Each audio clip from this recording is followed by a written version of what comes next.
obviously I know everybody wants to step in and they want to contribute right away, but talk about that redshirt year for you, the kind of things that you learned that helped you develop so you could, hit the ground running that very next year. Bro, it was so tough in the moment. You never know what's going on in the moment. Like you got to experience stuff to have for you to understand stuff. So, like you said, I was like 6'6", 6'9". So I'm thinking I'm coming into Creighton. When you saw me, I was probably just running the floor, like getting dunks, like Mhm. doing all the little stuff.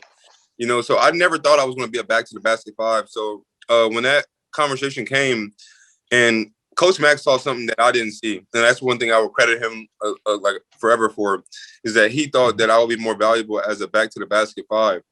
So just putting on, he said I just need to put on weight, and once I experimented in that position, I was going up against Jeff Russell, who I thought was an NBA All Star at the time. Like I was getting killed every single day in practice. You can ask anybody. Like I almost wanted to go back. Hey, that's a question I wanted to ask you because, like, me and Isaiah, we talk about it often. Like, obviously, after we saw your development, we're like, damn, like, it's crazy to think in practice, like, Zach was just backing him down into the basket and just layups left, right, and center over you. So, like, it's just so crazy that you just mentioned that out of nowhere because I've heard the stories. Like, I didn't get the chance to watch those teams practice, but I can only imagine what those guys used to do.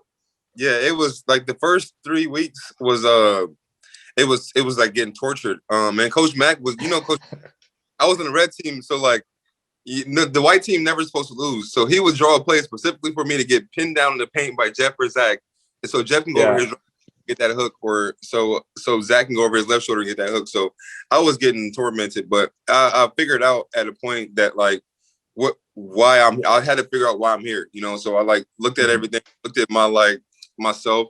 And I realized that I'm faster. I realized that I can jump higher. I realized that I can shoot a little better. So just using those strengths to my advantages, and it ended up working out in the long run. And obviously with the development of Coach Bailey at the time, who his weightlifting scheme might be a little bit outdated to some, but to a skinny guy like me, I needed that everyday lift, that tenacity that he had in the weight room. So, and it helped me put on a lot of weight and helped me put on a lot of helped me get my movement right. So it was great. I remember when I come back in the summertime, one of Coach Bailey's proudest achievements was you obviously putting some weight on and being able to keep it on. And then it was also Marcus Foster for bringing his body fat percentage down. So, yeah, shout out to Coach Bailey because, like, even me, I came in as 165 soaking wet. But by the end of my freshman year, I was about like 175 and I kind of looked like a Division I athlete. So, yeah, man, Coach Bailey did wonders for guys like us for sure. Man. Bro, you were honestly, we had Marcus Foster on the podcast. I've said this often before, not only on this podcast, but like to a bunch of different people that I've had this conversation with. You were a part of a team that was literally my favorite team to watch as a fan.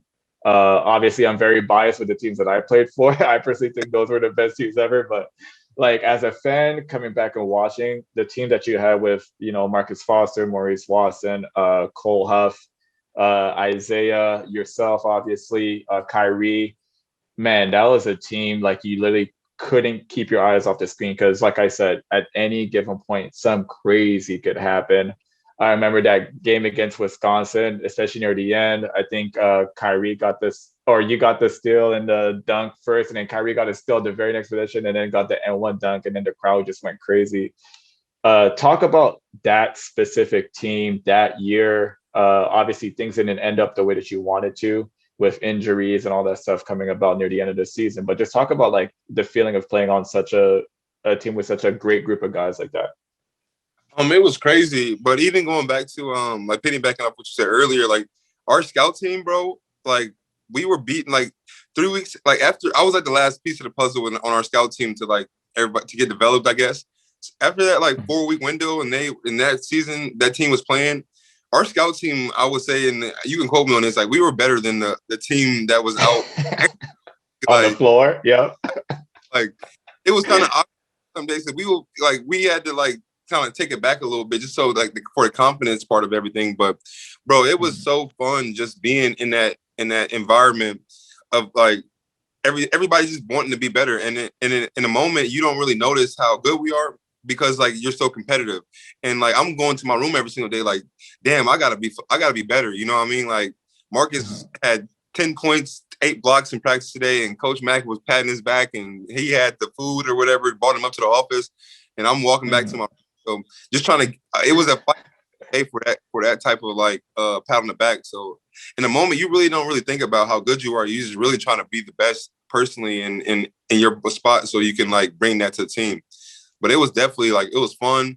And it was probably, if I can like compare it to being like on a pro team, like now it felt like now it's like felt like a pro team looking back at it, because everybody just we didn't really look into anything that was going on personally.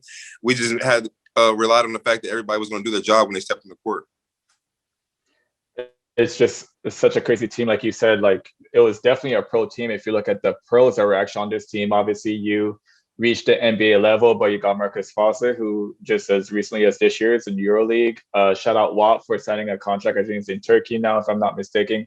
Cole played overseas for a little while. Like you guys really had some. Oh, Kyrie, obviously, and another NBA guy, another two-way contract guy. So like you guys had some dogs on that team. So like I said, like that was just one of my favorite teams to watch.